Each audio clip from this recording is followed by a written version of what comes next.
what's up, universe? It's 3:02 a.m. on technically Wednesday, August 9th, 2023.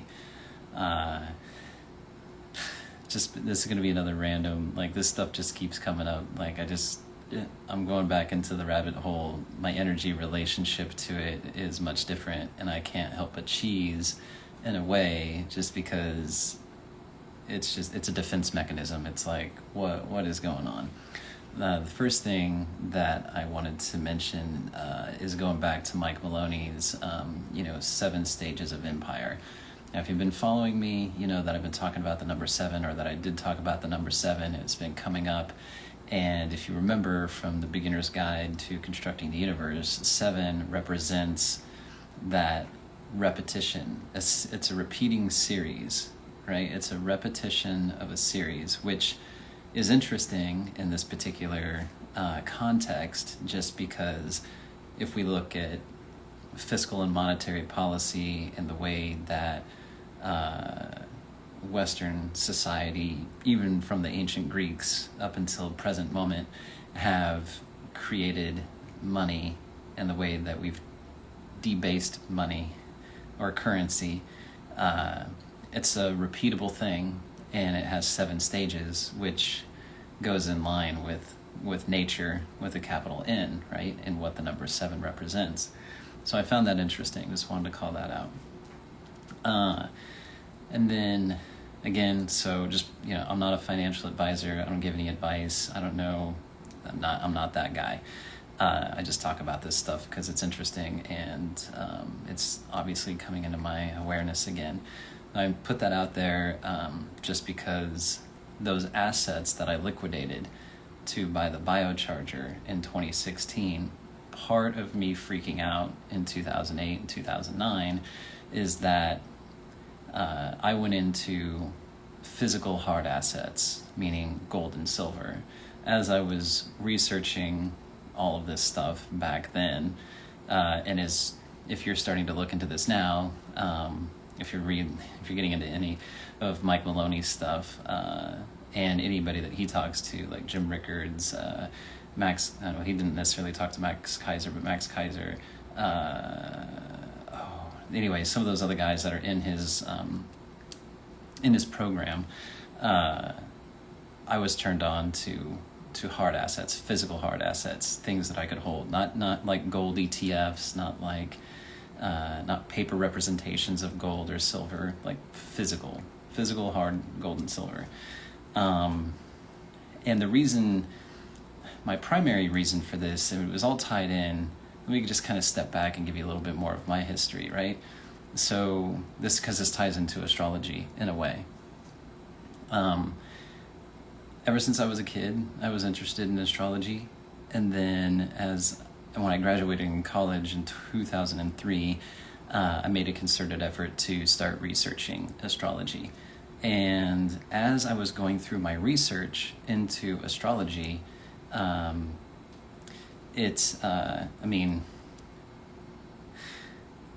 I'm just kind of thinking like within the context of like, when 9/11 happened. When 9/11 happened, it didn't make a lot of sense to me, just as I mentioned in my previous video about like cleaning up the crime scene right away. The narrative was out right away. Even if somebody's like, hey, I did this, in my mind, like due process, like investigate, confirm, and just kind of like, because in my mind it's like, well, there might be actors out there that would want to claim such a thing because, it's a big deal, an attack on America, right? So somebody may want to just be able to be like, and claim that. In my mind, it was like, well, let's prove it so that we have justification, like we know for a fact what's going on. But none of that happened. Like everything happened extremely rapidly, without any kind of due process. We went with the narrative. We went with Bin Laden did it. And I'm like, wait. Like that's the part. That's one of the many things, some of the many things that didn't make sense to me. And I give you that type of context just because that kind of did start to open me up to look into power structures and things like that. When I graduated in 2003, and I started going into astrology as well. Astrology has been used across the globe, every culture, across every period of time, and those in power, so to speak, the power structures, the governments, the leaders, the whatever titles you want to give them, across all of the different cultures, had a connection to astrology. Even in today, like in today's government in the United States, Washington D.C. Has over 20 complete zodiacs in Washington D.C. and you can find that from David Ovason, Ovason. He's the author, and the book is The Secret Architecture of Our Nation's Capital. And I'm like, what's this about? So that fed my desire to keep digging into it, because it's more than, to me, that just kind of gave it credibility. Like, why would institutions of authority and governments be interested in something that theoretically doesn't mean anything, right? That's completely marginalized by most people, right? You practice astrology. A lot of people, at least for a period of time, really wanted to marginalize this. It's like, it's nothing. I mean, you go ask ChatGPT. It's there's marginalization there. And so it just really it pushed me forward to be like, there's got to be something there, because the people in power think there's something there. So what's that about? So I give you that context because just with astrology being used across every culture, across every spectrum of time, across the globe, gold and silver have been used as money in every culture across the globe, across every spectrum of time. And it's like, okay, so there's a reason when 2008 was going on that I chose to go into those assets. Now, at the same time, one of my friends at the time made me aware of Bitcoin. He's like, check this out.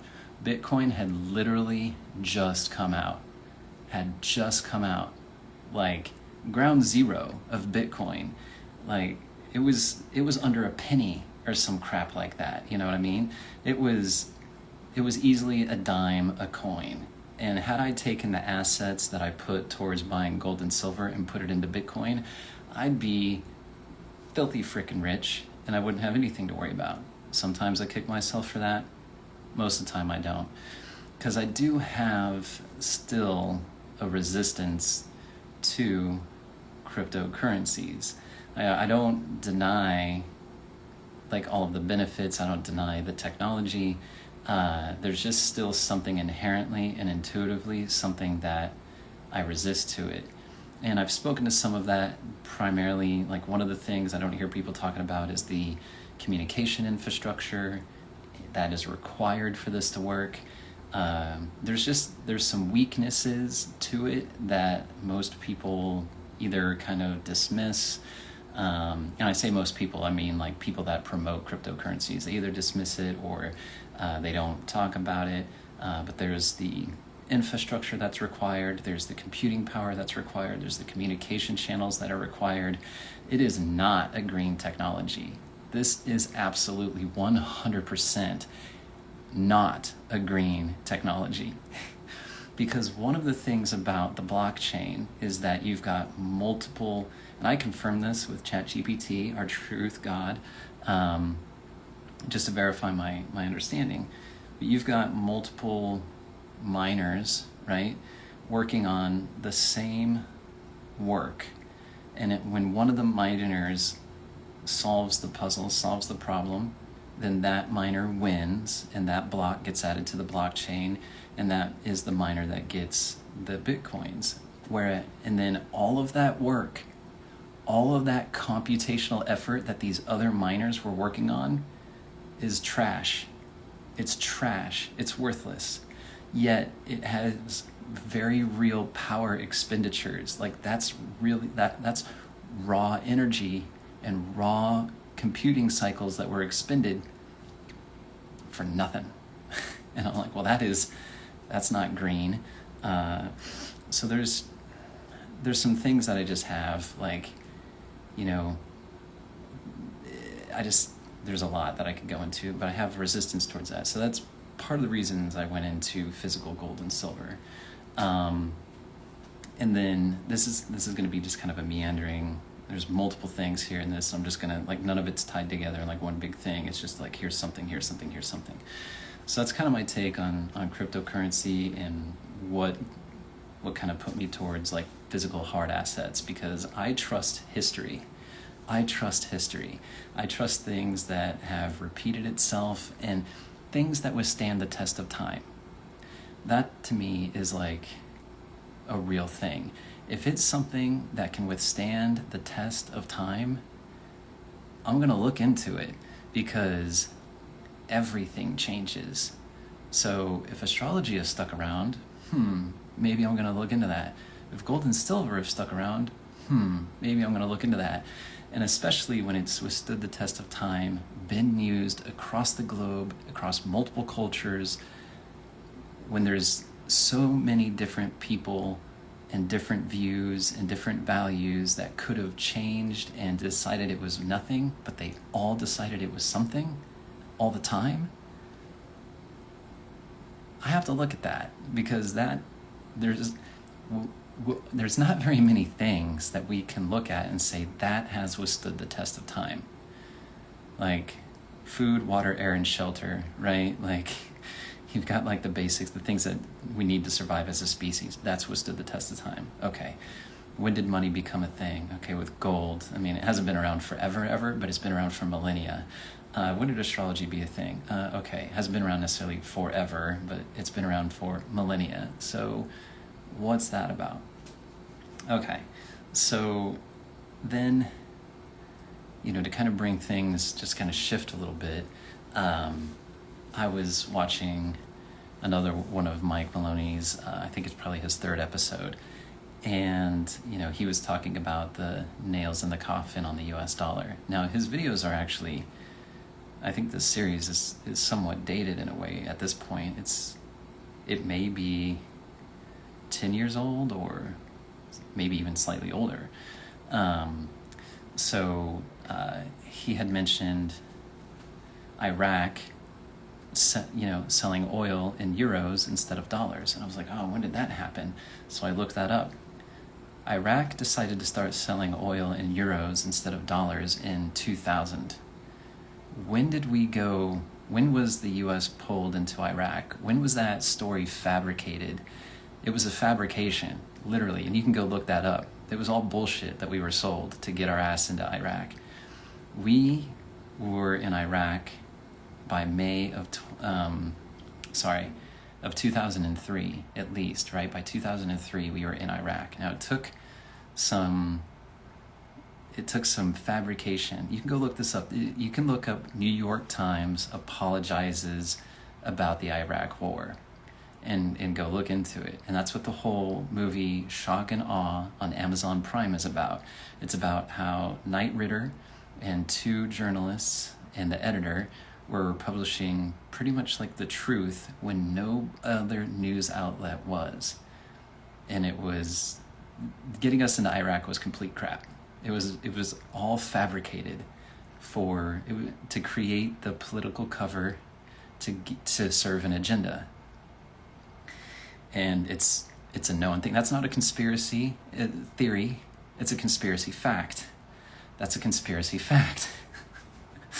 So I bring that up because in May 2023, and you can look this up, Iraq made it punishable by death if you trade in dollars. If you demand to be paid or demand to do exchange in dollars, it can be punishable by death. That was May of this year. So not only were we completely bamboozled to get America into Iraq on false pretenses. We went in, did our thing, fucked shit up, and then 20 years later, it's punishable by death to even use our currency in the country. Wait, huh? And these are facts. This isn't some shit I'm making up. This is real. So go check it out. And so, like, that's a head scratcher, right? That's kind of, what? Like, I don't know about you, but that makes me, things that make you go, not just a fanciful song from 1999 or whatever it was. 90s? Maybe the 90s. Anyway, beside the point. Then one of the things that I found interesting from that Robert Kiyosaki podcast that I was telling you about, like a couple of videos ago or whatever. If you haven't watched it, 1 trillion seconds. 1 trillion. Let's put this into context real quick.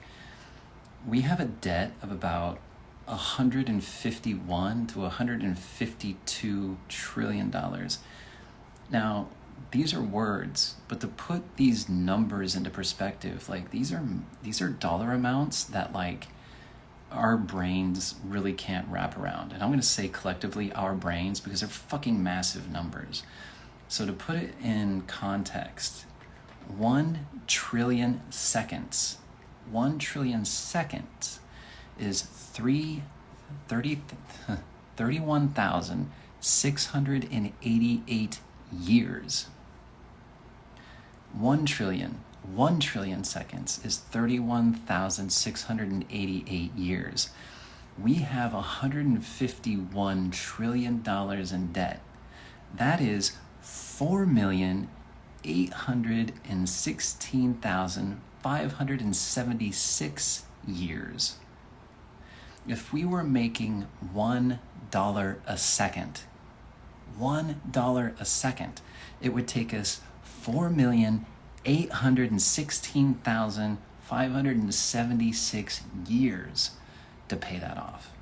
$1 a second. Like, at this point, do I even feel bad about the money that I owe? Are you serious?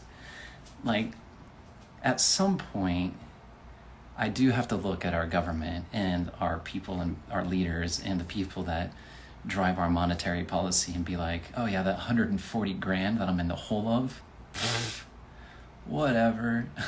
Like, are you serious? Oh, I owe the tax man 40 grand.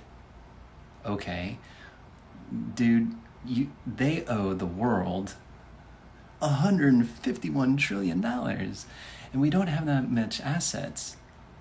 We don't have that kind of, we don't have the debt to income ratio of our government is fucking staggering. And like, I'm like, okay. At the same time, right? Not to get all doom and gloomy, but it is slightly funny just because it's absurd. It's just absurd. These points in history, there's always an opportunity in crisis, right? There's always an opportunity in crisis. So during the 20s, when we had the Depression, right? There were more millionaires and more innovations, 321 by the way, during that period of time, definitely more millionaires than any point in history afterwards. During the pandemic, during COVID, there were more billionaires created than at any other point in time. There was a billionaire created every 30 hours. 573 billionaires were created during the pandemic. That's not made up either. You can fucking go look that up. And so it's like, what? But at the same time, in my mind, I'm like, okay, but that's measured in dollars, and we have $151 trillion out there. I don't know, like, to put these numbers into perspective, it's easy, I feel, to start to realize that something has got to give. Something has got to give. And gold and silver have always been the things that have accounted for ridiculous money printing and debasement. They've always come back. Some type of standard that is built around gold and silver has always been the reconciler, the great reconciler, the great reconciliation. And with what is being talked about with the BRICS coming up here on August 22nd, coming up with the gold-backed currency, they're talking about doing like a gold-backed type of cryptocurrency, right? Because part of the thing is about creating, not just having something that is a store of value, something that has limits on it, because that's really what defines the store of value, is something that cannot just be manipulated into infinity, something that has limits, right? Nature, you can go look this up, power within limits. Everything has a limit, and there's power in that. And so there's this idea of doing, and China's been working on this, I believe, for the last handful of years, 3 or 4 years, a gold-based blockchain, where all of the transactions, the whole thing about the blockchain is that it's all public, it's all something that it's all able to be audited. There's no way to manipulate it. There's no way to create fraud, basically, or to defraud people. So it is a great way to hold people accountable and to do the accounting and to make it, publicly auditable. So again, though, with me, I'm just like, maybe with Bitcoin, it doesn't seem to be a very green technology. I'm not saying that the blockchain itself, because the blockchain is the underlying technology of Bitcoin, but like the blockchain technology itself, with all of, you can see that with all of these kinds of different cryptocurrencies, the idea of a blockchain is not necessarily something that I'm opposed to. There's an infinite number of ways that one can implement a blockchain. So it is interesting, this idea, and this is what central bank digital currencies, and I've mentioned this before, almost 3 weeks ago now or so, central bank digital currencies, this is what they would be based on, is some type of blockchain and accounting. Yet at the same time, what is that particular coin? What is that currency going to be backed by? What's that going to be backed by? And then to go into a little bit more with gold and silver, the repatriation, which means that back during World War II and other times of war, we were selling goods. When America actually produced things, we were selling goods, and we were taking gold as payment from other countries. And over time, those countries are like repatriating their gold, which means they would like it back. And then there's other central banks, such as the Central Bank of Russia and the People's Bank of China, which is the Central Bank of China, being the largest purchasers of gold over the last probably 10 years or so. So there's reasons. There's reasons. These banks are not dumb. You know what I mean? So what's the end game? What's the end game? Why? What would cause these banks to invest in what has been called a barbarous relic? And if you go look, the same people that on our side of the equation here in the West, with the Fed, they would demonize gold and silver and call it something like a barbarous relic, and then within recent history, they're like, oh, it's a barbarous relic no more. And so it's all about, to me, herd mentality. If I've got the leaders telling me to go one way, I'm going to go the opposite way. I just don't trust them. They're telling me to go this way, I'm going to go that way. And that's another reason that I was interested in gold and silver back in 2008 and 2009, is because, always had people be like, oh, do the 401k matching, buy stocks, buy bonds, this kind of thing. And I'm like, Yeah, everybody's doing that. Everybody's doing that.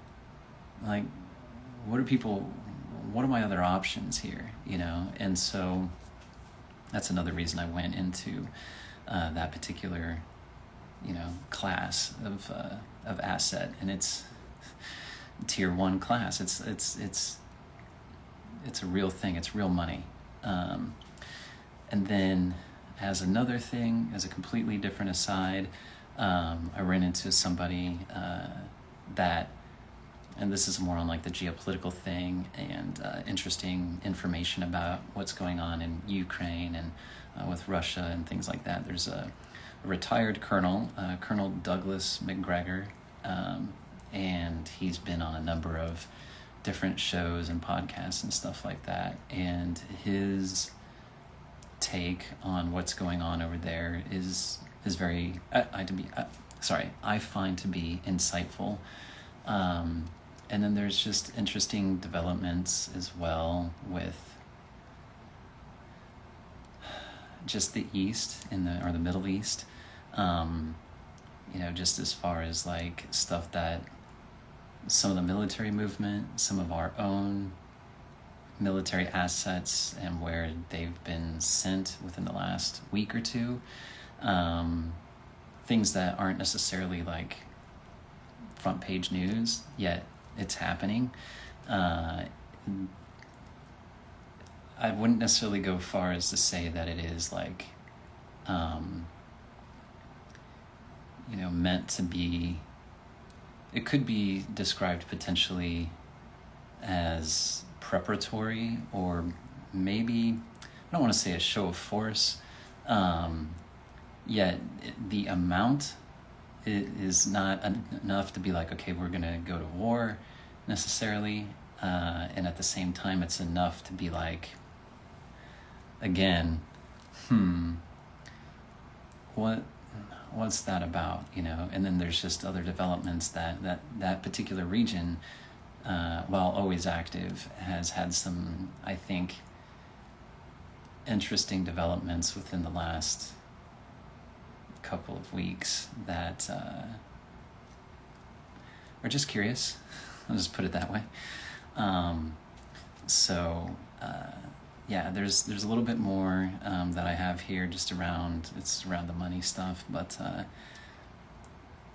our life as we know it, and I kind of have felt like this for a long time, like since the summer of '99, that the life that I grew up believing, you know, that I bought into, not that it was false or wrong, it's just that it was going to radically change. And it has been. And so there's just other things that are occurring that I'm like, you know, I think there's other really big radical changes that are yet to occur. And so I'm starting to talk about some of these things that have been percolating in my mind off and on, and that are starting to come back up for me. I don't know why. I really don't. So that's what I got. Again, I've been talking for a minute. I'm going to go ahead and wrap this up. And thanks again for being here. Thanks for listening. And love you guys. And I'll talk to you later. All right. Have a good night or good morning.